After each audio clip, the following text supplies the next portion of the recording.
এখন আমরা শিখব বড় হাতের পেচের ছোট হাতের পেচের টানা লেখা আর কি কিভাবে শিক্ষা দিবেন। তাহলে বড় হাতের লেখাগুলো আপনারা শিখছেন। এই বড় হাতের লেখাগুলো শিক্ষা দেওয়ার পদ্ধতি হচ্ছে বাংলা 50টি বর্ণের মতো, আরবি নোক্তা ছাড়া 14টি হরফের মতো, কিন্তু বড় হাতের পেচের ছোট হাতের পেচের এই 3 প্রকার লেটার বাচ্চাদেরকে শিক্ষা দেওয়ার পদ্ধতি মাত্র একটা। বড় হাতের 26 লেটার শিক্ষা দেওয়ার পদ্ধতি ছিল 2টা। আর বড় হাতের পেচের ছোট হাতের পেচের এই 3 প্রকার লেটার শিক্ষা দেওয়ার পদ্ধতি হচ্ছে মাত্র একটা। ওইটা থেকে এটা সহজ। বড় হাতের 26টি লেটার 2 প্রকারের শিক্ষা দিচ্ছেন। 1 নম্বরে লেটারের নামের মাস্ক কমপক্ষে 100 বার, আর 2 নম্বরে লেখাপড়া কমপক্ষে 1 ঘন্টা। ইংরেজি বড় হাতের পেচের ছোট হাতের পেচের এই 3 প্রকার লেটার মাত্র 1 প্রকারের শিক্ষা দিবেন, সেটা হচ্ছে লেখাপড়া কমপক্ষে 1 ঘন্টা করাইবেন। লেটারের নামের মাস্ক করাইতে হবে না। লেটারের নামের মাস্ক মানে হেঁটে কমপক্ষে 100 বার নাম পড়াইবেন, এটা করাইতে হবে না। কি জন্য করাইতে হবে না? কারণ বড় হাতের এর নাম এ, ছোট হাতের পেচের হাতের এর নামও এ, বড় হাতের বির নামও বি, বড় হাতের পেচের বির নাম বি, ছোট হাতের পেচের বির নামও বি। এই জন্য আর হাইটা 100 বার নাম পড়াইতে হবে না, কারণ নাম বাচ্চারা মুখস্থ করছে বা নাম বাচ্চারা জানে। এখন শুধু লেখাপড়া 1 ঘন্টা করাইবেন, অর্থাৎ 1 ঘন্টা লেখাইবেন এবং লেখার সময় ওরা বলবে এ লিখবে আর পড়বে।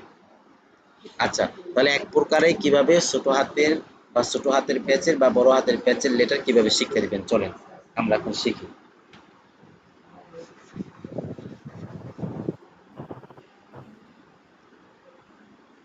আপনারা সকলেই বোর্ডে আমার হাতের দিকে দেখতে থাকেন।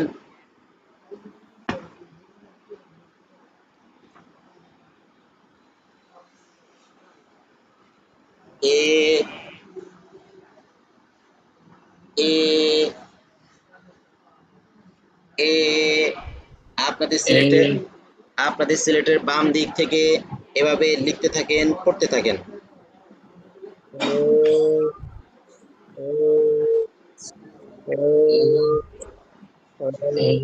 ওস্তাদের কাজ এখন লিখে দাও। ওস্তাদ সবাইকে একটা একটা করে এ লিখে দিবেন। সিলেট দেখান,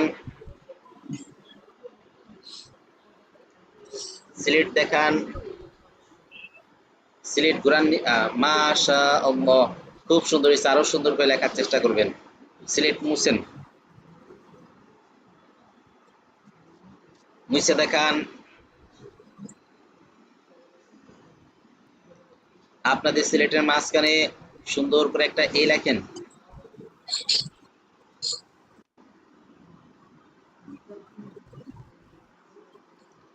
সিলেট দেখান, বাকিরা দেখান, নাম বলেন। মুছে দেখান, 2টা লেখেন। সিলেট দেখান, নাম বলেন। মুছে দেখান, 3টা লিখেন। এভাবে লেখাপড়া কমপক্ষে 1 ঘন্টা করাইবেন। তাহলে নামের মাস্ক করাইতে হবে না, শুধু লেখাপড়া কমপক্ষে 1 ঘন্টা করাইবেন। তাহলে আমাদের ইংরেজি ছোট হাতের, বড় হাতের, পেচের হাতের সব লেটার শেষ।